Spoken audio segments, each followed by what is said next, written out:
अखिलेश यादव को महाकुंभ से ये कवरेज लगातार जारी है रिपब्लिक भारत पर। अखिलेश जी जो सवाल उठा रहे हैं, विपक्षी बाढ़ लगातार महाकुंभ के आयोजन पर अखिलेश जी ने पहले भी उठाए।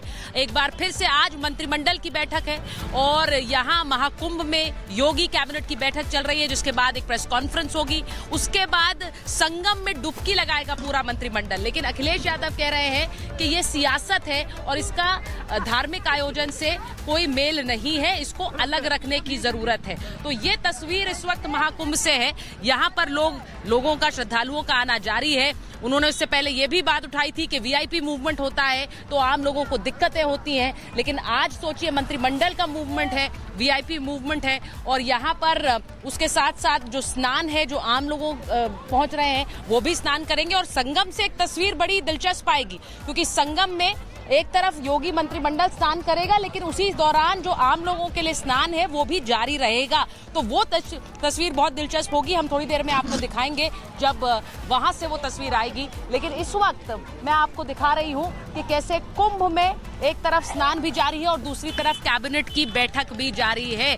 मैं आपको तस्वीरें महाकुंभ से लगातार हम दिखाते रहे हैं रिपब्लिक भारत पर, और ये भी आज आपको बताएं कि आज जो कैबिनेट की बैठक के बाद प्रेस कॉन्फ्रेंस होगी उसमें कुछ बड़े ऐलान हो सकते हैं। कहा यह जा रहा है कि बुंदेलखंड एक्सप्रेसवे का विस्तार का ऐलान हो सकता है, जिससे वो प्रयागराज रिंग रोड से मेल खाए और उसके बाद ये प्रयागराज के लिए अच्छा होगा। ये भी कहा जा रहा है कि एक सनातन सर्किट का ऐलान सरकार आज कर सकती है, जिसमें काशी होगा, अयोध्या होगा, प्रयागराज होगा, चित्रकूट होगा। इन सब के लिए थोड़ा इंतजार करना होगा, क्योंकि कैबिनेट की बैठक खत्म होगी, उसके बाद ये बड़े ऐलान हो सकते हैं। बिल्कुल सुचारिता, आगे भी हम आपसे अपडेट लेंगे। पल पल वहां से आप तमाम जानकारियां दे रही हैं, आगे भी इस खबर पर हम आपसे अपडेट लेंगे। फिलहाल जानकारी देने के लिए बहुत बहुत धन्यवाद। और चलिए आप बढ़ते आगे और बात करते हैं सैफ अली खान की। सैफ अली खान जो अस्पताल से तो डिस्चार्ज हो चुके हैं, लेकिन सर्जरी को लेकर कई सवाल खड़े हो रहे हैं, इस पर ही बात करते हैं।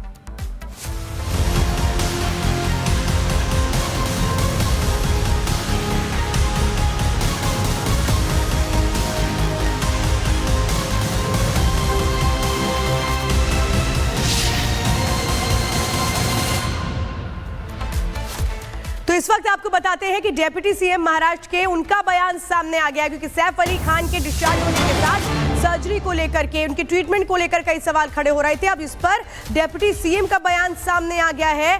सैफ हमला मामले पर एकनाथ शिंदे, उनका बयान सामने आया है। कल ही छुट्टी मिली थी सैफ अली खान को अस्पताल से 5 दिनों के बाद, क्योंकि जिस तरह से उन पर हमला हुआ उसके बाद कई सवाल खड़े हुए। अब जब डिस्चार्ज हुए तब भी सवाल खड़े हुए और साफ तौर पे अब शिंदे कह रहे हैं कि हमला करने वाला कोई भी उसे बख्शा नहीं जाएगा।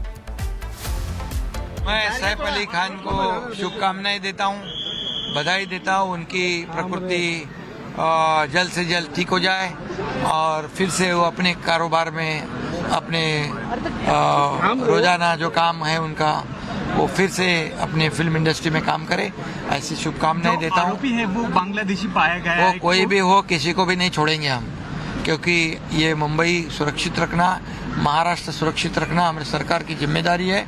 और मुख्यमंत्री महोदय जी ने शुरुआत में ही निर्णय जो लिए हैं और उसके मुताबिक इसका तपास चल रहा है और जो भी हो उसको छोड़ेंगे। तो शिवसेना नेता संजय निरूपम ने सैफ मामले पर अस्पताल, पुलिस और सैफ पर सवाल उठाए हैं। सुनिए पूरी बातचीत, उन्होंने क्या कुछ कहा है। परिवार का बैकग्राउंड है और मतलब जैसे उनकी माँ जो हैं वो कविवर रविन्द्रनाथ टैगोर के परिवार से हैं। उनके पिताजी बहुत बड़े क्रिकेटर हुआ करते थे, मंसूर अली खान पटौदी साहब।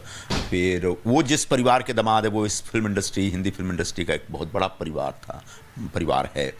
तो ऐसे में जब सैफ अली खान के जब पर हमला हुआ कथित तौर पर, तो कहा गया कि भाई उनके पीठ में 2.5 इंच तक अंदर चाकू घुस गया था और डॉक्टरों ने बताया कि 6 घंटे तक ऑपरेशन चला था। और ऑटो वाले ने बताया कि वो लहूलुहान अवस्था में स्ट्रेचर पे आए थे हॉस्पिटल में। तो ऐसे में हमारे मन में सवाल है कि 16 जनवरी की ये घटना है और उसके बाद 6 घंटे का ऑपरेशन होता है और उसके बाद कोई व्यक्ति 4 दिन के अंदर ऐसा हंसते खेलते उछलते कूदते पहुंच जाता है, क्या यह संभव है?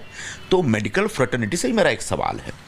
और हम लोग अचंभित हैं क्योंकि वो जो घटना थी, उस घटना ने पूरे मुंबई के लोगों को डरा दिया था कि आप बिल्डिंग में तो रहते हैं, अपने घर में रहते हैं, कभी भी आपके घर में कोई चोर बदमाश घुस सकता है और इस तरह से चाकू से हमला कर सकता है। विपक्ष के लोगों ने तरह तरह के सवाल उठाए, पूरे मुंबई के कानून और व्यवस्था के बहुत बड़े बड़े सवाल उठाए। फिल्म जगत के जो बड़े बड़े लोग हैं, उन सब लोगों ने चिंता व्यक्त की, उन्होंने कहा कि हम भी असुरक्षित महसूस कर रहे हैं। कई लोगों ने तो इसको जो सलमान खान के ऊपर धमकियां आ रही हैं उस घटना से और बाबा सिद्दीकी की हत्या से जोड़ दिया। तो जब मुंबई अपूर्व गृह मंत्री के ऊपर सवाल उठ रहा है, गृह मंत्रालय के कामकाज पे सवाल उठ रहा है, मुंबई पुलिस के कामकाज पे सवाल उठ रहा है, तो जब मुंबई के लोगों के अंदर इतना डर पैदा हुआ उस घटना से, तब निश्चित तौर पर कुछ सवाल उठते हैं जिसका जवाब देना पड़ेगा।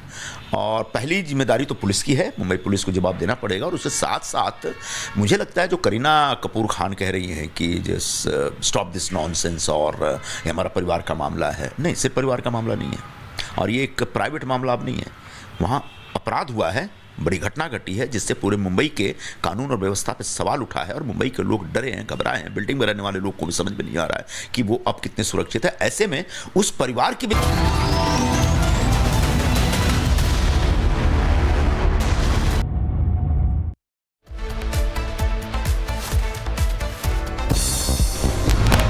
महाकुंभ में यूपी कैबिनेट की मीटिंग, गंगा सकुल में बनाया गया है मुख्यमंत्री का शिविर। बैठक में प्रदेश के सभी मंत्री मौजूद। रिपब्लिक भारत से बोले स्वतंत्र देव सिंह, कहा हमारी संस्कृति हमारी पहचान, सनातन धर्म से जाने जाते हैं हम। सपा बसपा सरकार में होता था सनातनियों का अपमान। सपा बसपा शासन में जिस समय सनातन धर्म का और राम मंदिर, राम सेतु का जिस पर अपमान होता था, आज देखेंगे पूरी दुनिया जो भी पुरानी हमारी परंपराएं हैं, जो हमारा सनातन धर्म है, जिसके कारण देश जाना जाता है, जन जाने जाते हैं, लोग जाने जाते हैं। आज हमारी पहचान क्या है? हमारी संस्कृति। रिपब्लिक भारत पर बोले यूपी सरकार के मंत्री दानिश आजाद, कहा महिलाओं को सुरक्षा को लेकर के प्रयास करना हमारा फोकस, प्रदेश के विकास को मिलेगी गति। प्रदेश के विकास को और गति मिलेगी और हम उस विकास को नई ऊंचाइयों पे ले जाएंगे। प्रदेश की जनता की सेवा, प्रदेश की तरक्की, प्रदेश के रोजगार के लिए काम करना, प्रदेश की महिलाओं के सशक्तिकरण के लिए काम करना, प्रदेश में एक सुरक्षित माहौल बनाना, ये हमेशा योगी सरकार का लक्ष्य रहा है। महाकुंभ को लेकर यूपी सरकार की मंत्री गुलाब देवी का बयान, का 144 सालों बाद बना सहयोग, हम सब सौभाग्यशाली, हमें मिला है ये मौका, योगी जी के नेतृत्व में हो रहा विकास का काम। जो इस जीवन में दोबारा 144 साल के बाद जिसका भाग्य होगा उसको मिलेगी। हम लोग भाग्यशाली हैं और सबसे ज़्यादा भाग्यशाली इसलिए हैं कि माननीय मुख्यमंत्री जी के नेतृत्व में ये डुबकी लगाई जा रही है। यूपी के डिप्टी सीएम केशव प्रसाद मौर्य ने महाकुंभ की तैयारियों को लेकर विपक्ष पर साधा निशाना, कहा इससे पहले सरकारों में भी कुंभ हो चुके हैं, कैसी व्यवस्था थी हम सब ने देखा था।